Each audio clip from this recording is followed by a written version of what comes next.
Les damos, les damos la más cordial bienvenida a este primer precongreso a nuestro CIE 2025. En esta ocasión nos llena de mucha emoción saber que ya estamos generando pues una expectativa muy positiva previo a nuestro congreso y estamos contentos de iniciar estas actividades anunciando que en esta ocasión esta conferencia será dirigida por la arquitecto Claudia Rodríguez y está titulada Estrategias Alternativas de Educación. Como ya se nos ha anunciado desde el inicio del año, pues estamos promoviendo el valor de la excelencia en nuestra institución a nivel nacional y por supuesto esto continúa impulsándonos a compartir esas estrategias innovadoras que desde los salones de clases de diferentes facultades, de diferentes escuelas, ponemos en práctica. Nos entusiasma ver que en estos precongresos se unen docentes de diferentes campus y sedes y también docentes con diferente antigüedad. Algunos pues que ya tienen pues muchísima práctica y pueden aportar muchísimo valor a nuestras clases en los diferentes tipos de asistencias y modalidades, así como aquellos que por supuesto pues de más reciente ingreso y que de igual forma vienen a enriquecer nuestro ejercicio docente. Así que nuevamente les damos la más cordial bienvenida. Esperamos que este tiempo sea de su total agrado y que por favor tomen nota de las fechas de nuestro congreso para este año que están establecidas y que las vemos en pantalla para el martes 7 y miércoles 8 de octubre del 2025. Muchas gracias a todos por enlazarse. Y le cedo la palabra a la ingeniera Yulisa Cortés, quien será la moderadora en esta ocasión. Buenas tardes, agradecemos las palabras de la licenciada Astrid Pérez. Pues le damos más cordial bienvenida, ¿verdad? A esta charla precongreso, estrategias alternativas de evaluación. Este año nuestro valor institucional es la excelencia y por esta razón el Congreso de Innovación Educativa CIE 2025 busca fortalecer este valor con actividades que impulsen la excelencia educativa. A continuación, les comparto un breve resumen de nuestra conferencista el día de hoy, la arquitecta Claudia Rodríguez, quien es una profesional con una sola base académica que incluye una licenciatura en arquitectura y una maestría en administración de empresas. También tiene 21 años de experiencia, ¿verdad?, en la parte de consultoría independiente en diseño arquitectónico, con enfoque en proyectos residenciales. Mientras laboró como gerente en gestión de proyectos en constructora Conarte, participó activamente en el diseño y supervisión de una amplia gama de proyectos que van desde habitacionales, comerciales y educativos.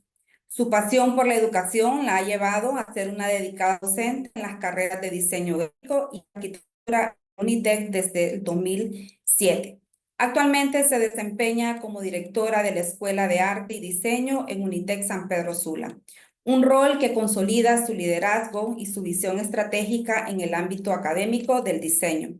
Su compromiso con el desarrollo profesional continuo se refleja en su participación en numerosos talleres y cursos especializados a lo largo de su carrera. Y con esto le cedo la palabra a la arquitecta Claudia Rodríguez. Muchísimas gracias, ingeniera Yulisa, Astrid. Muy buenas tardes a todos. Solo me permiten un segundito para poder compartir con ustedes la presentación. Ya la tenemos. Bien. Buenas tardes, muchísimas gracias por la invitación para poder compartir con todos ustedes. Bueno, ustedes hayan tomado el tiempo de venir y escuchar un poco sobre un tema que realmente es de bastante interés, porque de alguna manera las estrategias de evaluación vienen a cambiar la forma de enseñar en la educación superior. Y es un tema muy vigente porque estamos hablando de que estamos enfocándonos hacia el desarrollo de las competencias. Por lo tanto, nuestras estrategias evaluativas deberían de ir cambiando, evolucionando en la medida que estén evolucionando los modelos de enseñanza-aprendizaje. ¿Por qué necesitamos nosotros? Y me imagino que si todos estamos aquí es porque nos interesa ver cuáles son esas otras alternativas que tenemos para poder evaluar. ¿Por qué no seguir utilizando las estrategias tradicionales de evaluación y estar buscando otras alternativas para incorporar dentro del salón de clases? Bueno, primero es la transformación que está teniendo precisamente la educación superior y es lo que nos está motivando a estar buscando estas estrategias que en realidad nos puedan dar una mejor visibilidad al desarrollo de las competencias en cada uno de nuestros estudiantes. Segundo es la integridad, ¿verdad? Porque vamos hacia una valoración de ese aprendizaje de una manera más completa, más holística, ¿verdad? Donde se puedan incorporar los diferentes elementos que al final abonan en el desarrollo de las competencias. Y por último, pero no menos importante, la centralidad. La centralidad donde el estudiante es el protagonista de ese proceso evaluativo. El día de hoy, pues, he desglosado esta presentación en estos 4 puntos. Primero es comprender los fundamentos. Vamos a ver 2 fundamentos en lo que es estrategias de evaluación. Luego vamos a hablar algunas estrategias. Vamos a hablar de la implementación práctica y por último, pues vamos a tener la conclusión y algunas consideraciones. ¿Por qué buscar alternativas de evaluación? Como les decía al inicio, nosotros como docentes de UNITEC y CEUTEC, pues sabemos que la institución está alineada a un modelo educativo por competencias. Por lo tanto, nuestras estrategias de evaluación no pueden ser las tradicionales, donde el enfoque era hacia los objetivos, ¿verdad? El conocimiento. Ahora estamos hablando de competencias, algo mucho más complejo de evaluar, porque de repente las evaluaciones tradicionales no nos permiten tener esa visibilidad total, sino que únicamente parcial de esas competencias. Entonces, eso es una de las razones por la que nos motiva a nosotros buscar esas nuevas alternativas. Segundo, buscar una evaluación que sea más auténtica y significativa. Y vamos a ir abordando más adelante a qué se refiere auténtico y qué se refiere significativo. Y si ambos van de la mano o tienen que estar totalmente separados. Y por último, atender la diversidad de estudiantes.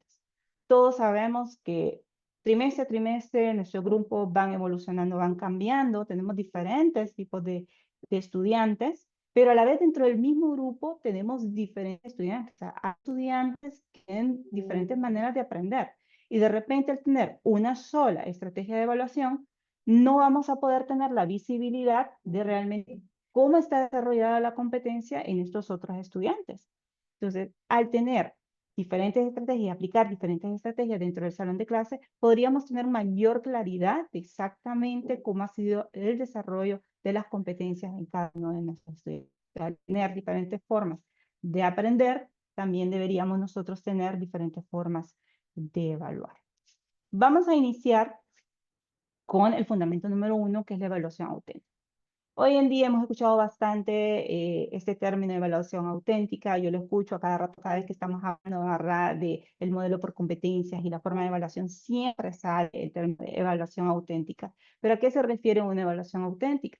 Una evaluación auténtica es cuando al estudiante se le plantea una situación que es real. Entonces, conectamos ese conocimiento con situaciones que se pueden estar presentando en la vida diaria o en el trabajo, o sea, que situaciones reales.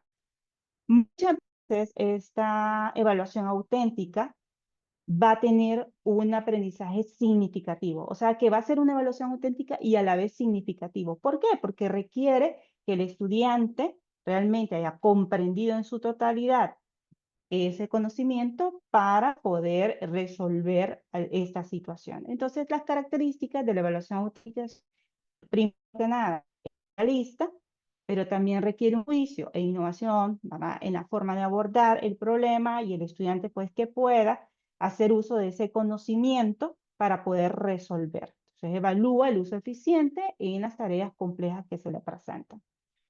¿Cuál es el propósito? Y aquí quiero hacer énfasis, ¿cuál es el propósito de la evaluación auténtica? Es medir la capacidad de aplicación de ese conocimiento en el mundo real. y mostrar relevancia del contenido fuera del salón de clase. Es decir, no solamente en un caso que usualmente tenemos hipotético dentro del salón de clase, sino que nosotros lo sacamos del aula, lo metemos al mundo real y nosotros vemos o el estudiante evalúa esa relevancia de contenido. Por otro lado, tenemos la evaluación significativa.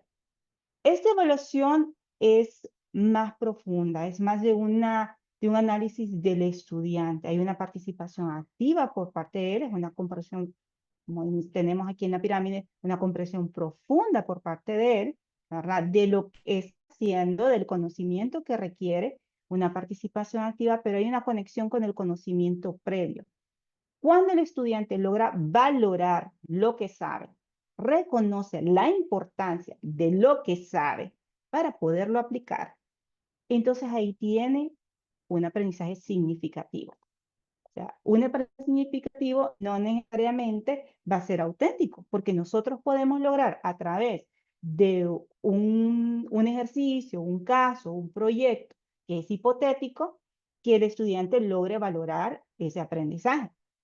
Ahora, cuando estamos hablando, que esta es la siguiente diapositiva, donde yo muestro cuáles son conexiones y cuáles son las distinciones entre la auténtica y la significativa, cuando hablamos de auténtica y significativa, tienen cierta conexión porque la evaluación auténtica puede ser, como les mencionaba, significativa, porque precisamente promueve que el estudiante haga uso de ese conocimiento y obviamente le encuentre valor al ver cómo a través de ese conocimiento logra resolver un problema real. Y tienen una meta en común, que es el que el estudiante comprenda a profundidad la aplicación práctica de ese conocimiento que ha adquirido dentro del salón de clase. Pero tiene distinciones. La distinción es que el foco de la evaluación auténtica es la aplicación de ese conocimiento o de esas competencias en un caso práctico y en el mundo real. Sin embargo, el foco de la evaluación significativa es que el estudiante valore en realidad ese conocimiento, que en realidad le sirve y que pueda conectarlo de repente con otros conocimientos adquiridos en otras asignaturas. Partiendo de dos fundamentos, vamos a comenzar hoy sí con todas las estrategias de alternativas de evaluación que les traje el día de hoy. En esta diapositiva se las he agrupado para que más o menos puedan tener una mayor claridad de lo que vamos a estar abordando y están entre grupos. Primero, aquellas estrategias que tienen que ver con la muestra de desempeño, con el entrega de un producto, como son los proyectos, los portafolios, estudio de casos y algunas demostraciones que pueden estar haciendo los muchachos. Luego tenemos otras que son más enfocadas en la reflexión y ese proceso cognitivo que tiene el estudiante. Por último, tenemos aquellas que son de colaboración, ¿verdad? Y compromiso por parte de que estén agrupadas de esta manera no quiere decir que no se puedan combinar. Ustedes pueden combinar a estas estrategias, las pueden complementar y las pueden aplicar en cualquiera de las disciplinas. Vamos a iniciar con la evaluación basada en proyectos. La evaluación basada en proyectos implica que el estudiante va a hacer un proyecto estructurado y que conecta con la realidad. Aquí el estudiante se vuelve protagonista al tener un rol activo en ese proceso, desde la planificación, la ejecución y la evaluación de ese proyecto. Obviamente este tipo de estrategia también conlleva a retar al estudiante a ser más creativo, a investigar, a ir más allá para poder resolver el proyecto. Y también nos permite que sea algo colaborativo, o sea, que podamos integrar no solamente la misma disciplina, pueden ser otras disciplinas dentro del proyecto y poder resolver así esos problemas reales. Otra de las características que tiene la evaluación basada en proyectos es que al final tenemos que tener un producto que va a ser público. Es un producto que el estudiante va a presentar, el proyecto que realizaron dentro del salón de clase. Otra de las estrategias es el portafolio. Esta estrategia es bien interesante porque no solamente permite tener visibilidad documentada de la evolución del estudiante, sino que también al estudiante lo motiva a reflexionar sobre su aprendizaje. ¿En qué consiste el portafolio? El portafolio del estudiante puede ser en un proyecto, puede ser en la clase, va compilando los trabajos donde se evidencia que él va realmente adquiriendo las competencias de la asignatura. Para esto, el estudiante, o sea, tenemos que dejarle claro qué es lo que nosotros esperamos que él sea capaz, ¿verdad?, de hacer. Entonces, él va recopilando toda esta información, la va documentando, pero no documenta absolutamente todo, sino que el estudiante tiene que ir identificando cuáles son aquellas que son significativas, las más representativas de esa evolución, donde vayan marcando hitos de un antes y de un después, de cómo pensaba antes, cómo piensa ahora, cuáles eran las decisiones que había tomado antes, cuáles son las decisiones que ahora con el nuevo conocimiento, con el desarrollo de las competencias, está tomando.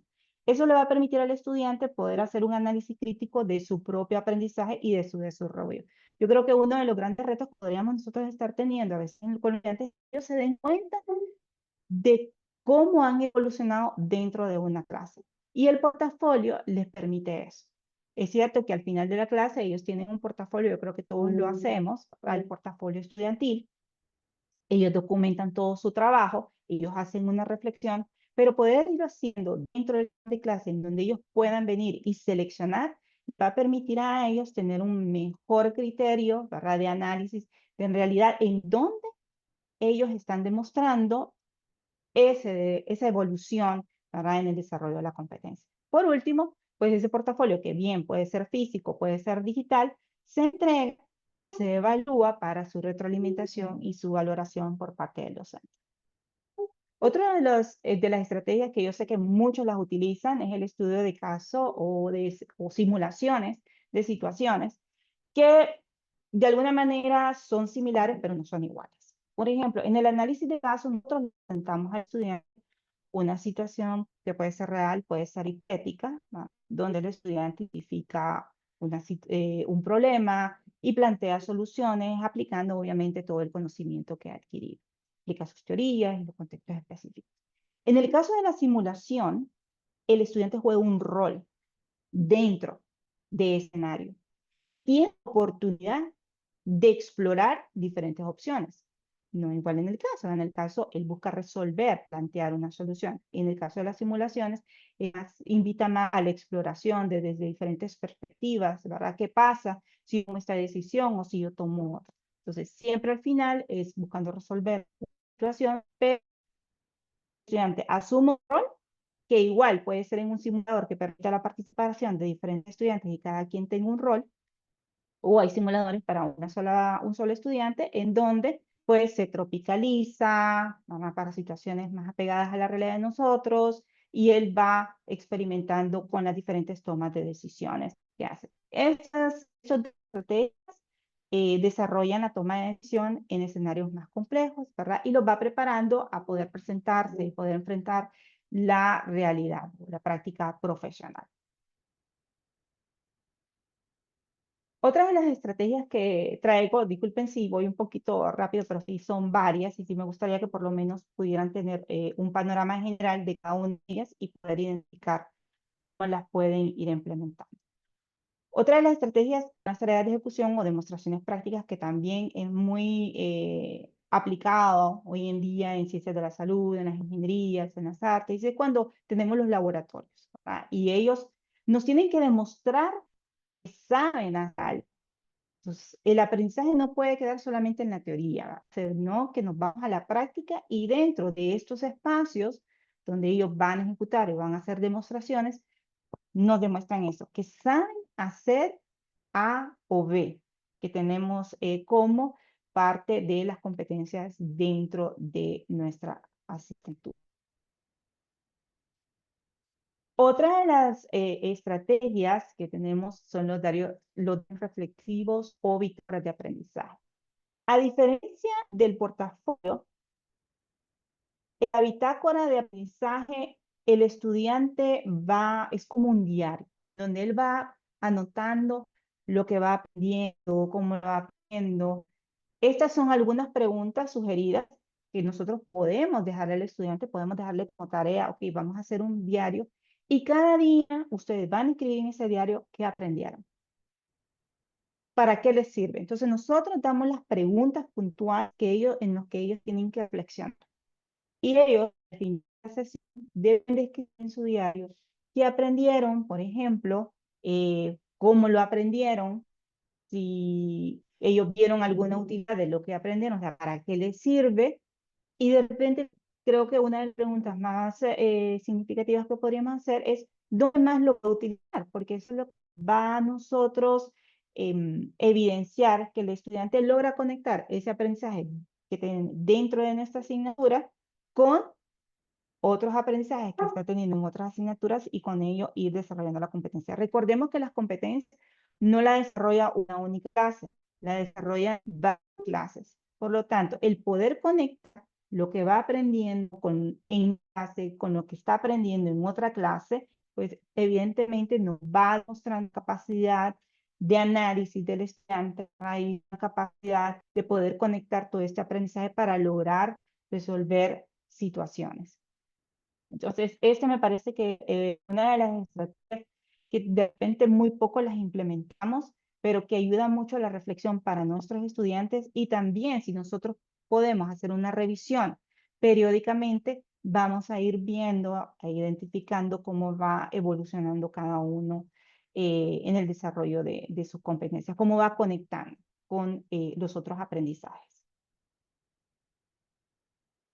Otra de son los mapas mentales y conceptuales. Bueno, mapas mentales y conceptuales no voy a adentrarme mucho porque seguramente ya las conocen, pero también tenemos el pensamiento visual. ¿En qué consiste ¿En qué consiste el pensamiento visual? Pues es muy similar a los mapas mentales y conceptuales con una diferencia, que este puede incluir imágenes, ¿verdad? Y palabras que representen ideas. Aquí esto yo lo conecto mucho con esa diversidad de aprendizaje que tenemos en nuestros estudiantes, las diferentes formas de aprender.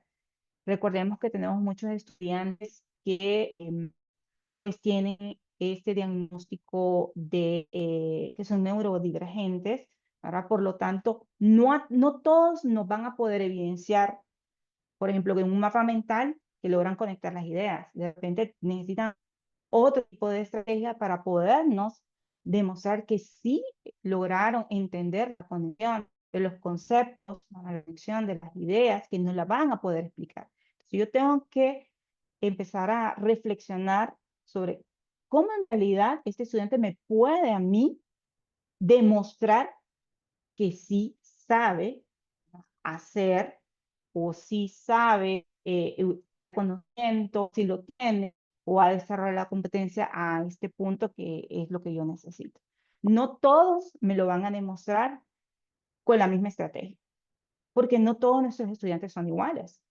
Entonces, el poder implementar diferentes estrategias, de repente para evaluar la misma competencia, pero implementar diferentes estrategias, me va a permitir a mí poder identificar si realmente todos mis estudiantes están desarrollando esa competencia o quienes necesitan pues algún apoyo adicional. Si yo solo utilizo una sola estrategia para poder identificar ese desarrollo, probablemente esté dejando por fuera algunos que el problema no es que estén desarrollando la competencia, sino que de repente la estrategia no está evidenciando ese desarrollo. Luego tenemos esta otra estrategia que son microprácticas evaluativas. Estas son pequeñas cositas que podemos hacer en el día a día dentro del salón de clase, no necesita ser algo súper estructurado, pero con esta sí voy a adentrarme un poquito más, porque muchas veces dentro de los 80 minutos que tenemos de clase, algo similar a lo que vamos a hacer ahorita, que tenemos una hora y va de corrido a la hora hablando, no consideramos que nuestro cerebro necesita un tiempo para procesar y afianzar la información. ¿Qué sucede con los estudiantes? Entonces, muchas veces estamos los 80 minutos, sea que estamos exponiendo un tema, inmediatamente después los ponemos a trabajar, pero tenemos que dar esas pausas en donde ellos puedan asimilar la información. Yo les podría decir que dentro de 80 minutos tener dos bloques de 20, un bloque de 25, unos 5 minutos, para que ellos reflexionen sobre lo que acaban de escuchar, lo que acaban de aprender, y luego hacer un ejercicio de preguntar, ¿verdad? De hacer esas preguntas reflexivas, poderosas, que ayuden a fijar esa información que le acabamos de dar en la mente de nuestros estudiantes. Yo no sé si a ustedes les pasa, pero bueno, a mí antes me pasaba bastante que yo impartía la clase y sí, no tenían preguntas, todo súper bien, y al siguiente día yo preguntaba y muy pocos estudiantes sabían lo que habíamos hablado el día anterior, o recordaban lo que habíamos hablado el día anterior. Entonces, no les estaba dando el tiempo de poder interiorizar toda la información que habíamos estado viendo. Entonces, empecé a hacer bloques. Les voy a compartir esta experiencia porque de repente les puede servir.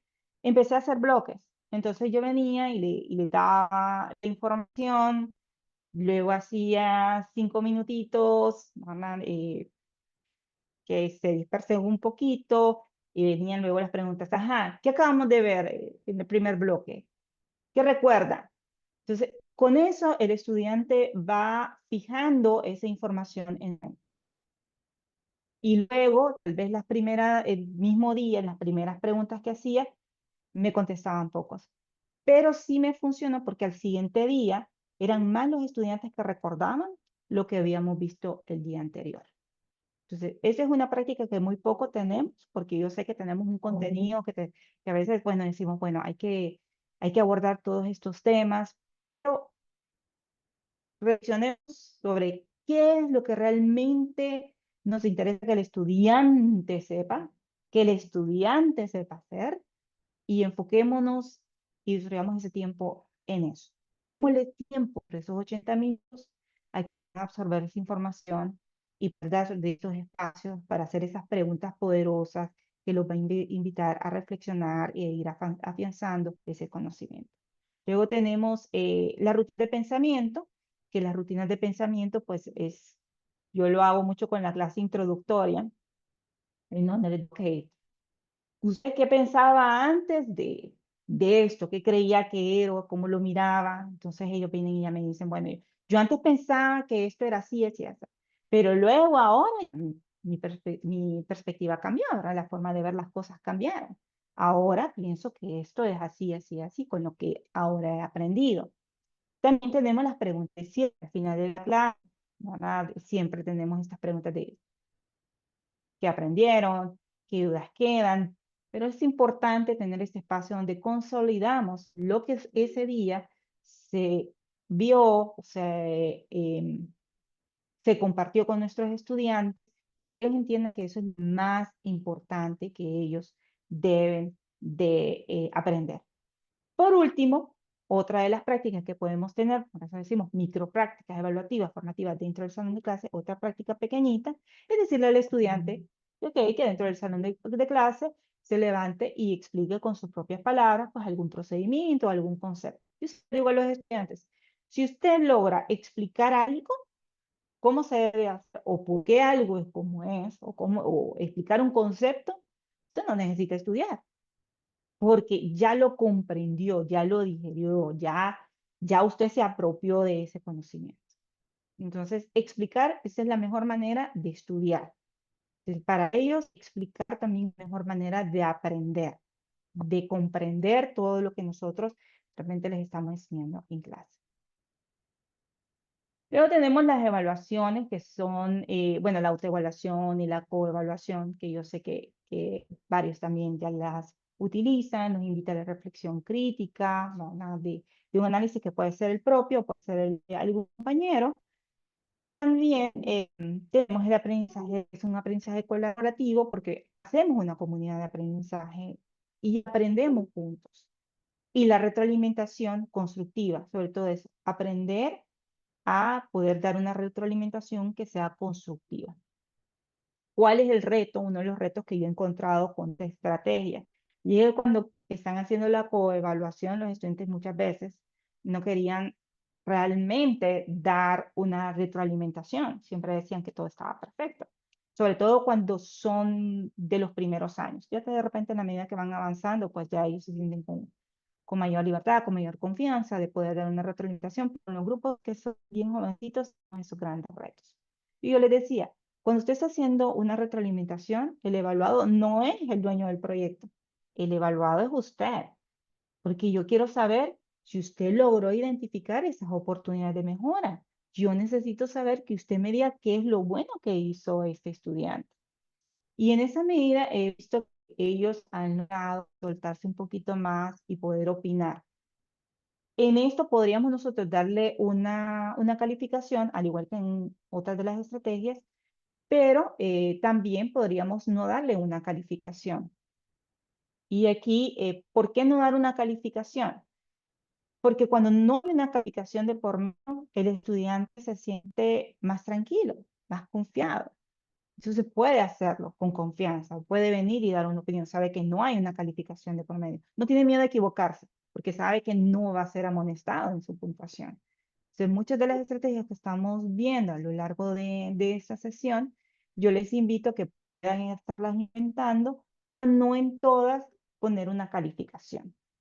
Va a hacer un ejercicio de que entreguen, revisemos, retroalimentamos, pero no calificamos, solo retroalimentamos y le damos la oportunidad de que corrija para poder ser evaluados. Eso es algo que me ha funcionado también bastante bien en la clase introductoria, que es la que doy hoy en día, pero también lo estoy haciendo en clases que están en segundo año y clases que están ya a nivel avanzado, en donde yo no les daba calificación para esa primera entrega, porque esa primera entrega es para que ellos precisamente puedan expresar ese juicio crítico, para que ellos puedan venir y compartir conmigo cuáles fueron sus dificultades, realmente cómo ven su proyecto, cómo ven el proyecto del compañero, sin el temor a que iban a ser calificados y que iban a perder puntos. Tenemos la estrategia de aprendizaje más servicio, que esta estrategia pues es basada en resolver un problema o un proyecto que está vinculado a la realidad.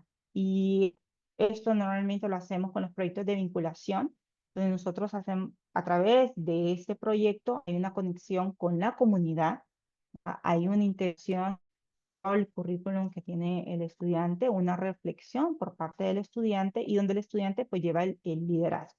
Sabemos que es un proyecto, ellos se vuelven nuevamente gestores de ese proyecto, líderes de ese proyecto, ellos hacen esas intervenciones junto con el cliente, ¿verdad? O la comunidad a la que le vamos a servir, y ellos están resolviendo un problema social, ellos están aplicando su conocimiento y a la vez permiten a ellos desarrollar otras competencias, que es las que se desarrollan cuando tienen esa interacción con la comunidad sobre qué es lo que le van a preguntar, cómo van a liderar un proyecto, cómo van a interactuar con ese cliente y cómo van a presentar cuando ya es la presentación final. Entonces, ese tipo de estrategia es un aprendizaje no solamente significativo, sino que también es un aprendizaje auténtico porque está inserto en una realidad.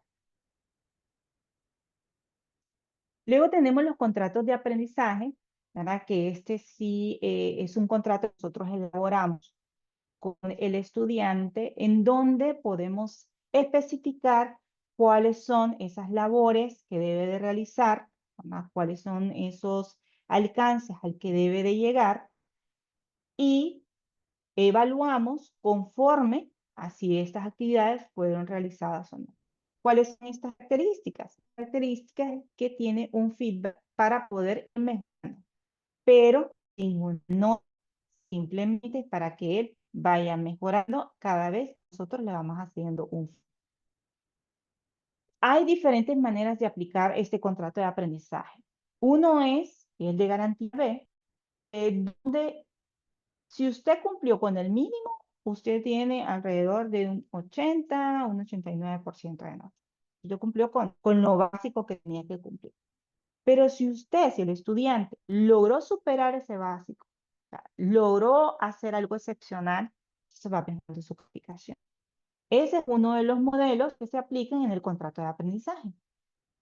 El otro modelo, ¿verdad? Que es basado en la labor, ¿verdad? Entonces, ahí sí, nosotros vamos teniendo diferentes calificaciones en función de los trabajos realizados.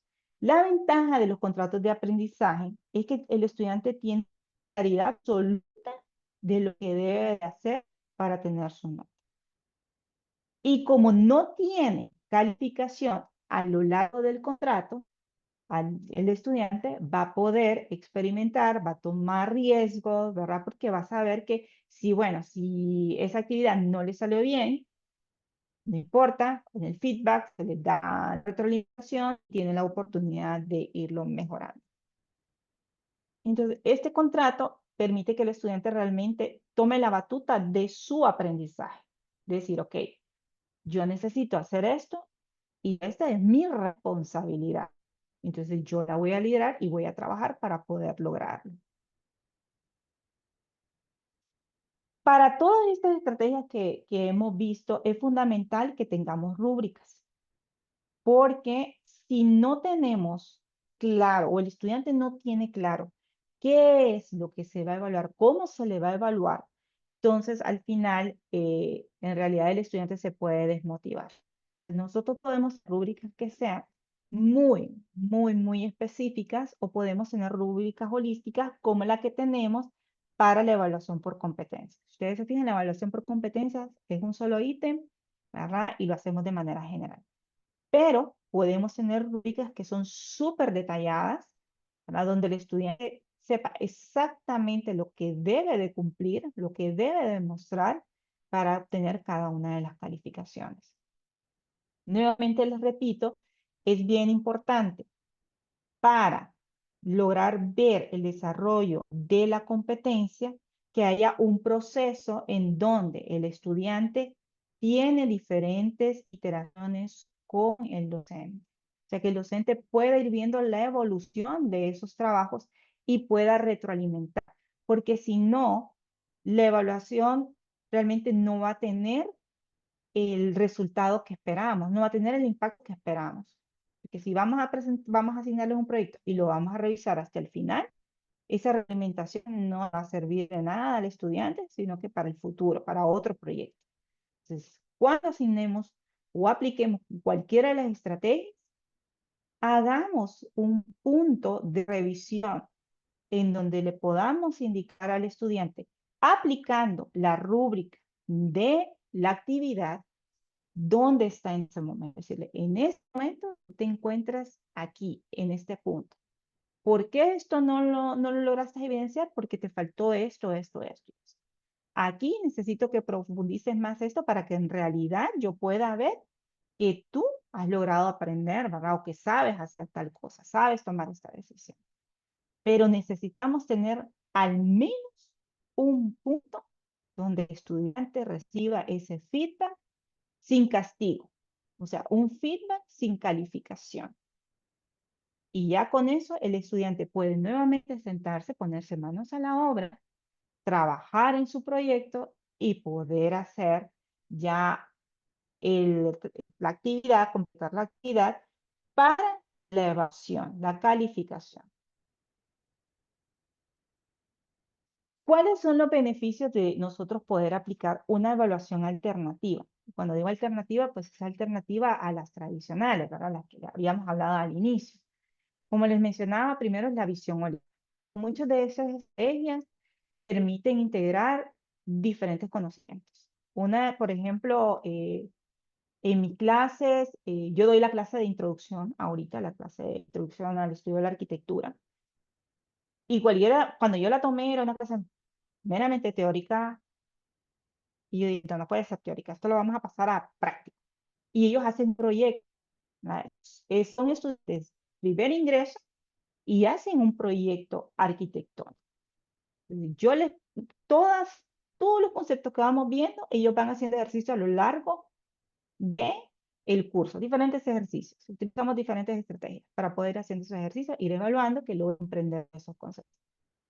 Pero al final, ellos tienen un proyecto y tienen 2 semanas para hacer el proyecto y en esas 2 semanas hago lo que les mencionaba de hacer revisiones que en realidad no les afecta su nota, pero sí les da retroalimentación para ir mejorando el proyecto.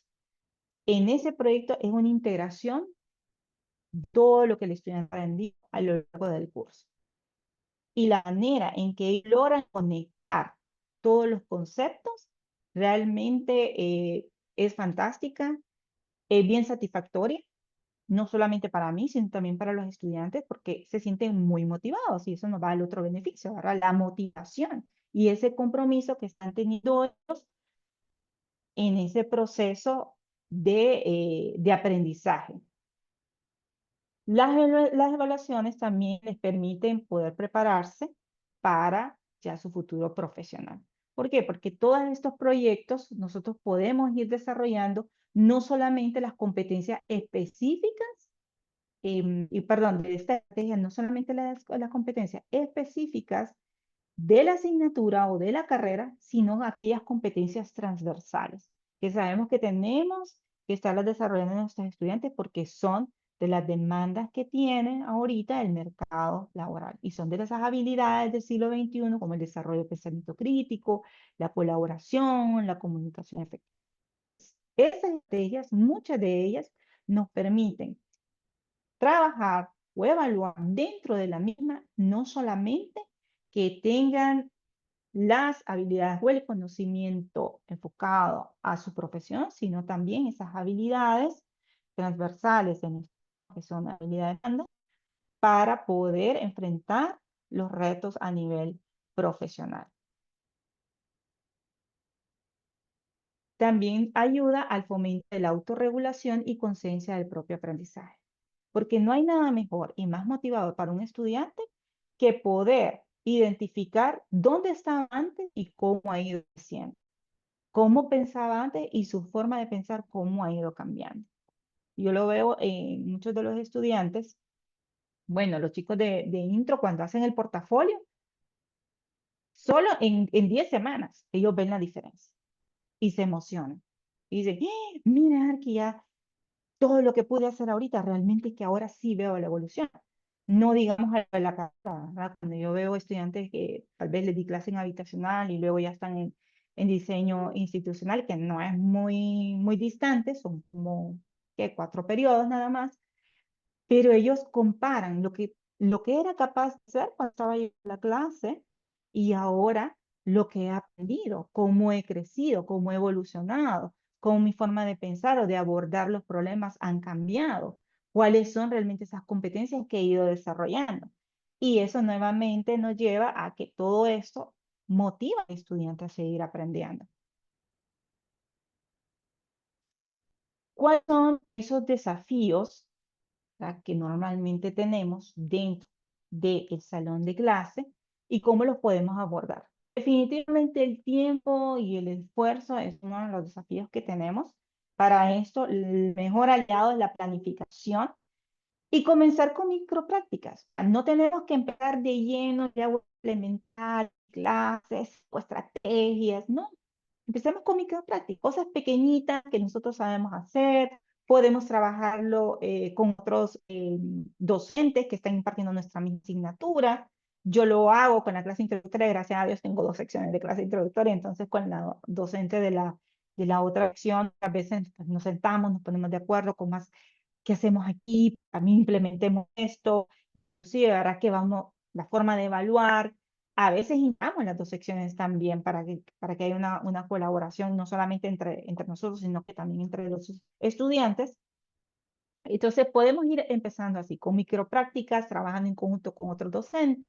Incluso si tenemos ya instrumentos que ya los hemos, o alguien los ha ido trabajando, perfeccionando, podríamos nosotros reutilizarlos y empezarlos a implementar. No tratemos de inventar todo de cero, ¿verdad? Porque ya tenemos compañeros de trabajo que han hecho muy buen trabajo en la implementación de esas estrategias dentro del salón de clase, entonces podemos nosotros perfectamente eh, apoyarnos de ellos para poder empezar esas implementaciones dentro de nuestras estructuras. El desafío de la subjetividad en la calificación. La rúbrica es nuestra mejor aliada.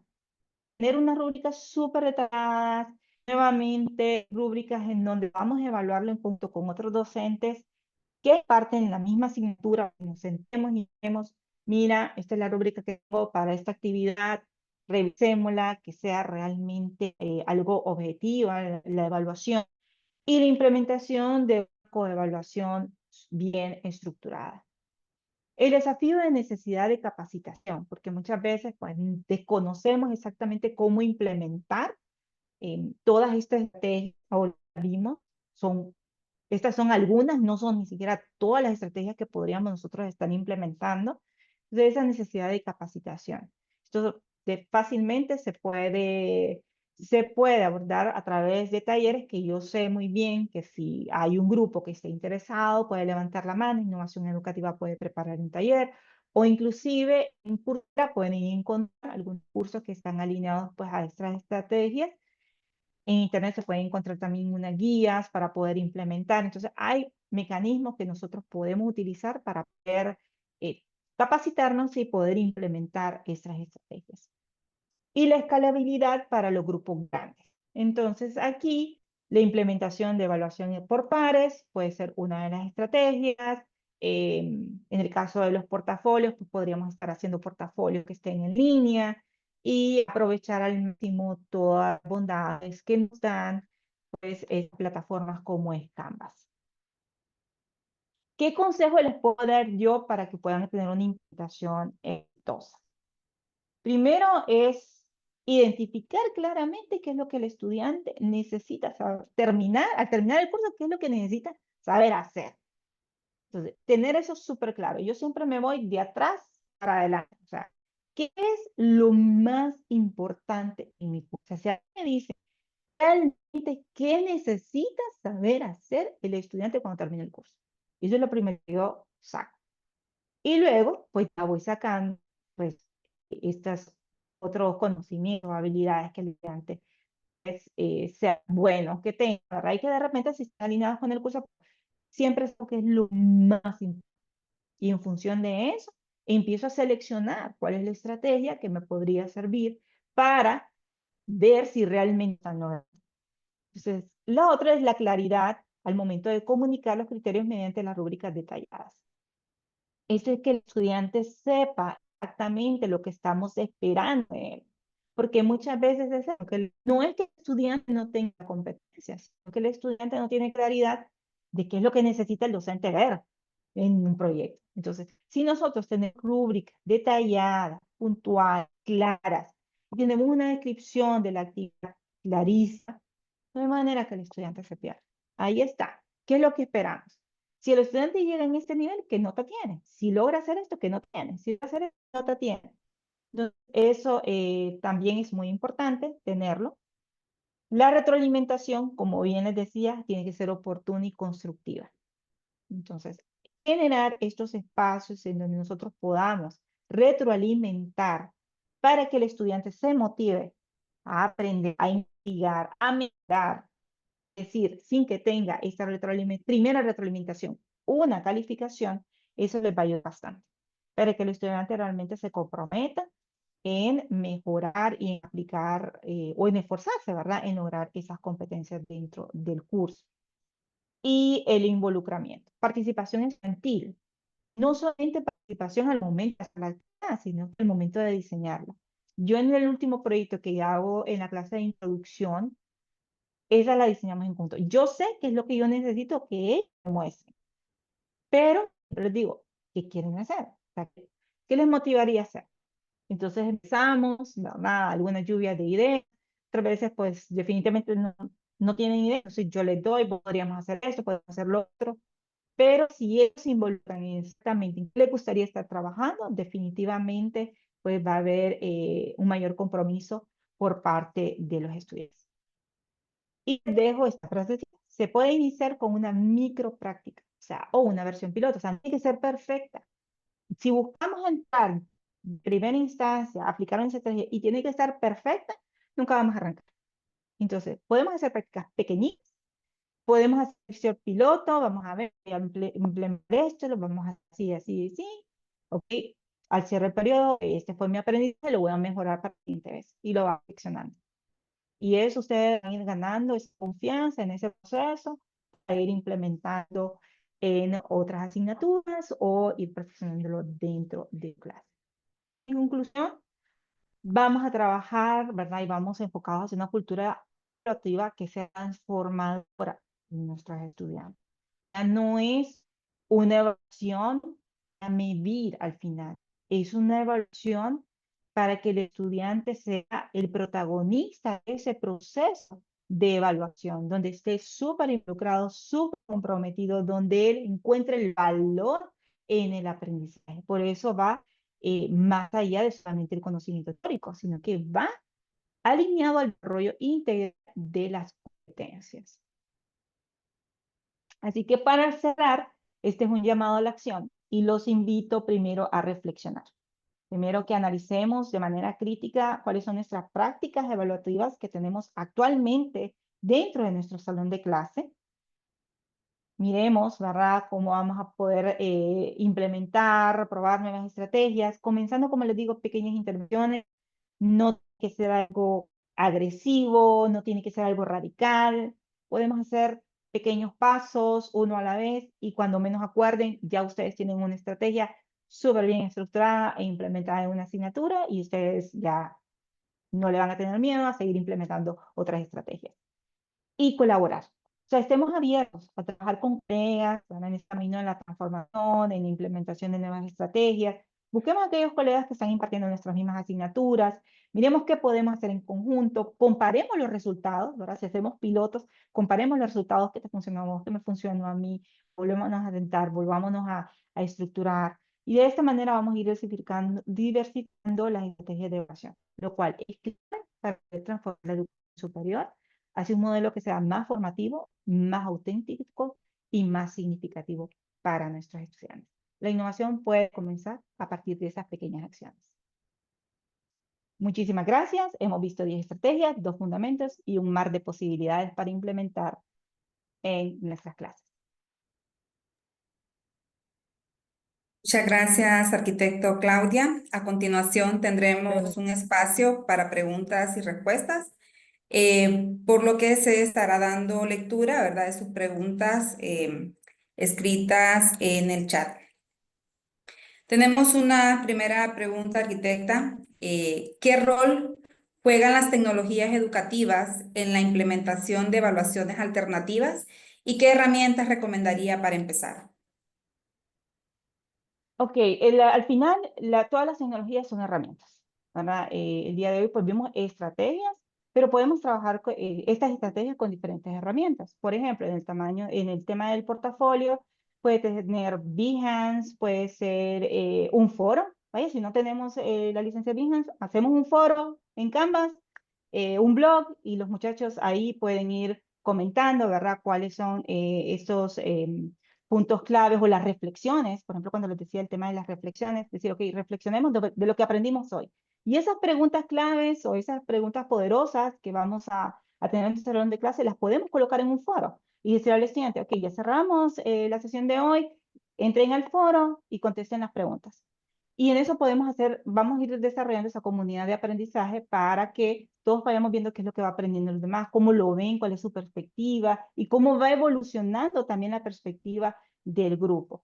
Por ejemplo, en el tema de que aprendizaje basado en proyectos, podemos trabajar con una planificación de proyectos, o sea, implementar otras herramientas, ¿verdad?, dentro de esa estrategia para el estudiante, para que pueda ir documentando y haciendo su planificación. Nosotros podemos ir evaluando y retroalimentando cómo va esa planificación, ¿verdad? Hacer una bitácora, igual la podemos hacer la bitácora dentro de Canvas. Canvas tiene tantas herramientas realmente, o sea, tenemos tantos espacios dentro de Canvas para poder trabajar que no necesitamos de otras herramientas externas, pero podemos hacerlo ahí. Podemos trabajar, por ejemplo, un Padlet también para poder documentar lo que aprendieron o cómo va a evolucionar.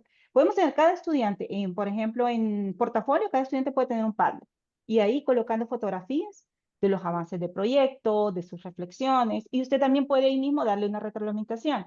Entonces, en realidad, no hay una herramienta para una estrategia en específico, sino que la herramienta usted la puede adaptar para cualquiera de las estrategias que vimos el día de hoy. Listo, gracias, arquitecta. Tenemos otra pregunta. ¿Cuántas herramientas es recomendable implementar en un grupo? Y otra consulta, ¿la cantidad de estudiantes influye en la aplicación de ciertas estrategias sobre otras? Sí, la cantidad de estudiantes definitivamente sí va a influir, porque sé que hay hay secciones que tienen como 40 estudiantes, ¿verdad? Entonces, definitivamente la cantidad de estudiantes sí influye. Em, pero no quiere decir que no lo podemos hacer funcionar. El punto es, como yo les decía, algunas estrategias para grupos grandes. Creo que en una de las diapositivas ahí se los colocaba. Entonces, lo podemos segmentar en grupos, hacer trabajo colaborativo, podemos venir y hacer coevaluación para lograr, ¿verdad? Que la cantidad de estudiantes realmente no nos sobrepase.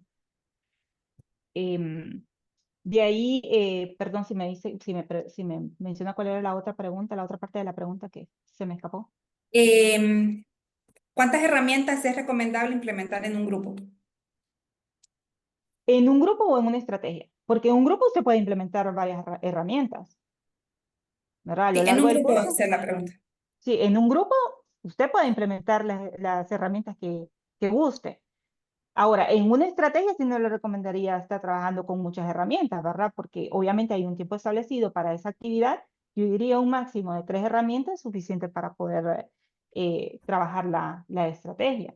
No requerimos de tantas herramientas. Yo creo que una de las cosas que tenemos que tener claridad es que si bien es cierto, las herramientas, ahorita hay un gran boom por estar utilizando nuevas herramientas y no quiero minimizar eso, debemos de enfocarnos también en la estrategia. O sea, la estrategia que voy a implementar tiene que ser diferente, porque si yo voy a usar, por ejemplo, un examen teórico, yo puedo hacer un examen teórico en Canvas, en Kahoot, en Quizzes, pero es el mismo examen teórico, es la misma estrategia.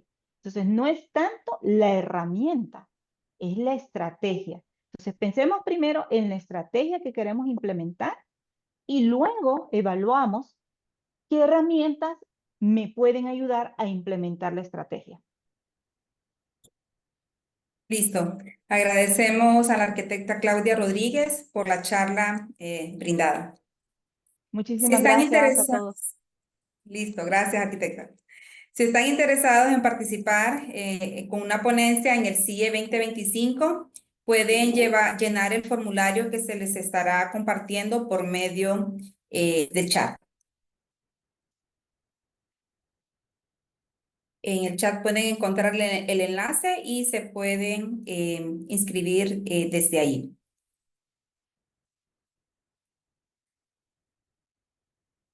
En este momento también les compartimos un código QR que pueden ustedes visualizar las normas para la presentación de ponencias y pues les presentamos igual aquí en pantalla para que también ustedes puedan revisar, ¿verdad? Pues cuáles son las normas para que ustedes puedan presentar sus ponencias. Igual en el chat les compartió también el link para que puedan ingresar desde ahí si no les lee el código QR.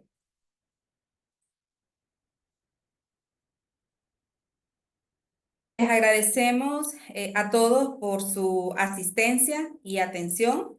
Les invitamos a participar en la siguiente charla precongreso Innovación Académica en Salud, que será brindada por el doctor Alejandro Young, decano de la Facultad de Ciencias de la Salud, el jueves 22 de mayo a las 4 de la tarde. ¿Verdad? Entonces también les estamos compartiendo por este medio la información, ¿verdad? Para que puedan también participar en la siguiente charla precongreso. Agradeciendo pues a todos de haberse conectado a esta primera charla precongreso, donde hablamos pues sobre las estrategias alternativas de evaluación. Tengan todos una feliz tarde.